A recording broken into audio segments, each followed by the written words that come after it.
Welcome to Jackie's Craft Table. Hello, everyone, and thanks for joining me today. I have another Valentine card for you. I'm inking up MFT's latest Pure Innocence girl for January of 2018. She is such a cutie, and I'm just stamping her onto a piece of 80-pound Nina Solar White cardstock. I'm enjoying using the lighter weight cardstock for my Copics because it does tend to blend a little better within the fibers of the paper. I'm using MFT's Extreme Black ink because it is a Copic safe ink. I'm going to jump right into the coloring.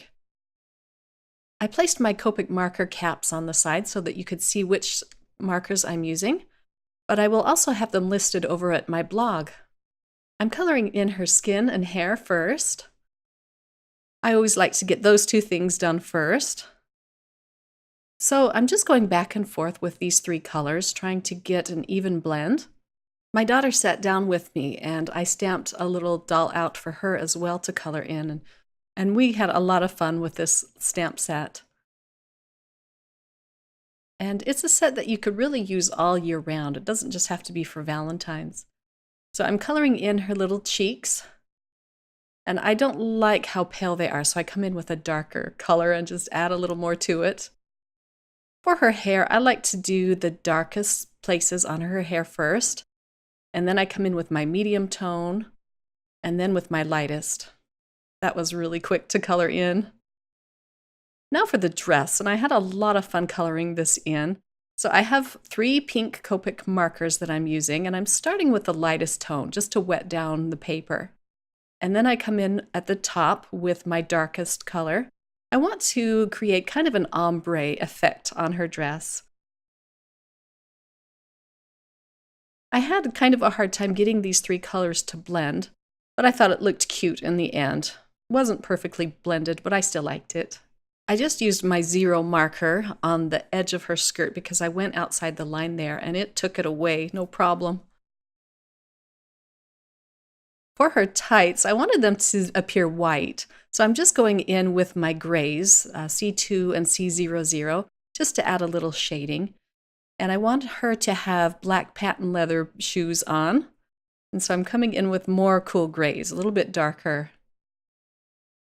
I'm going to use a silver metallic jelly roll pen just to put cute little dots on her tights. And she is done, and I'm just going to cut her out using the coordinating die. She wouldn't be very difficult to cut out with your scissors, but the coordinating dies do save a lot of time. And here she is all cut out. She's so cute. I'm also going to cut out a scalloped frame. I'm also cutting out the faux stitched die heart. This is a piece of Nina Solar White 110-pound cardstock, and this is where my shaker pouch is going to be. There's going to be a lot of white space on this card. Here is the heart shaker pouch, and it has a very thin profile, so it's going to be very easy to send through the mail. And yet I found that it did fit a lot of sequins inside of it. MFT has these shaker pouches in other shapes, and I'm thinking I might just have to pick up a few more because this was a lot of fun to put together. I'm putting some strong score tape around the perimeter of my heart. And then I could just pull off the release tape, and that turned out to be a little tricky. I struggled with that a bit. I've seen people use their tape runners to apply tape to the perimeter of their shapes, but I wanted to use score tape because it is so strong. Now I can just pop that into my die cut window and it's secure. I'm going to use a little more score tape around the other side of my pouch. And I'm going to take off the release paper before I start adding my sequins. I think it's just easier to take off the release paper before you start adding your sequins so they don't spill out. And as you can see here again, it is challenging sometimes to get this release paper off. Okay, here's my pretty sequins, and this is called Strawberry Burst from Pretty Pink Posh. And I'm also going to use some Assorted Moonshine sequins from Simon Says Stamp. And it fits a lot of sequins in this little heart. And I'm just going to put another piece of cardstock right on top of that to hold in all of my sequins. And look how pretty that is. I just love it against the white cardstock behind it. I'm putting down some foam tape on the rest of my card panel just to add a little bit of dimension for my shaker. And I'm going to adhere that right on to my card base. Just trying to center that. I'm going to adhere the scalloped frame with a little bit more score tape, just because it is such a thin frame, and my score tape was pretty thin, so it was easy to do. And I'm trying to center that as best as I can around my cardstock panel. I'm going to heat emboss my sentiments. I'm using 3 of them actually out of this set. 2 of them I'm going to heat emboss onto some black cardstock. So I put my anti-static powder down and then I'm just stamping them up. And I'm using Versamark ink. It's a very sticky ink and will hold on to my embossing powder. This is some Hero Arts white embossing powder. I'm liberally pouring that on, and then I can just kind of tap it off and flick it a little bit to get the strays away. Once my heat tool has heated up for about a minute, then I bring it to my cardstock and melt that embossing powder. I'm cutting my sentiments up into little strips.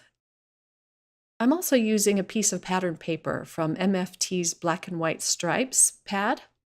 This is a new release for them, but I've already used it a lot. I'm just loving the black and white stripes. Because the shaker pouch has some dimension to it, I need to add some foam tape on my little girl, just because she's going to be standing in front of this heart. So I want her to have the same thickness of dimension. I'm using some Tombow Extreme adhesive just along the side of her head that's going to be sticking to the shaker pouch. This adhesive is new to me. I really like how strongly it holds, but it's a little difficult to apply. You really have to press down hard. I realize here that she needs another layer of the foam tape. She was still a little bit thinner than my shaker pouch. And then I can apply her to the card, and I just love how she looks surrounded by all of the white space. Next, I have my sentiments ready to apply to my card front, and I'm going to cut each end off into a banner shape. And I just cut a slit down the middle, and then I meet the ends of the cardstock to the slit, and it just cuts out a perfect banner. I needed to have something for my little girl to stand on. I didn't want her to be floating on the card. So I'm going to adhere these strips right under her feet, at least 2 of them. This will help ground her a little bit, give her something to stand on. I'm not going to add any dimension to these sentiments. I'm just going to apply them flat onto my card front. I'll get the hang of this dry adhesive yet. I do like it because it is so strong. I'll have to learn the knack of this tape runner, but I'm not giving up yet. I pulled out my Spectrum Noir clear glitter pen, and I'm going to apply that to her dress.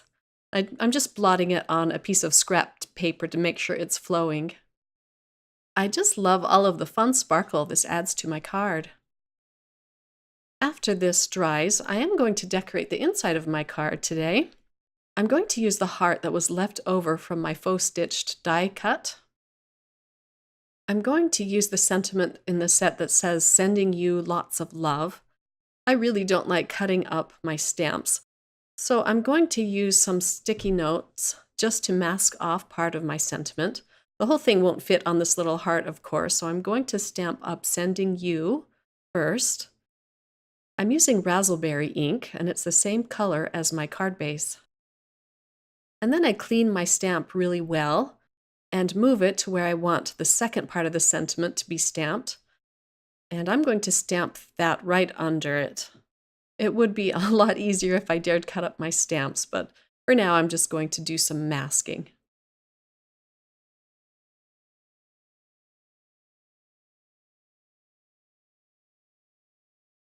I'm adding some more extreme adhesive on the back of this heart. And then I can add that inside my card, and it ends up looking so cute. I just love the white heart against this dark pink cardstock. I decide to come in with some more glitter pen on the little scalloped border of my card.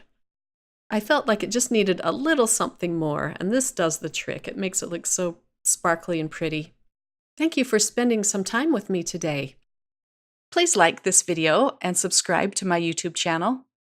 You can also click on the bell if you'd like to be notified when I publish a new video. And don't forget to share this video on your favorite social media.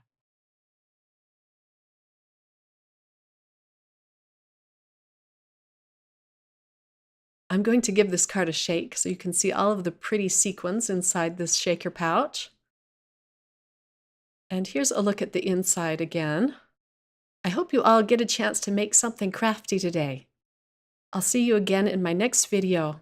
Happy crafting! Bye!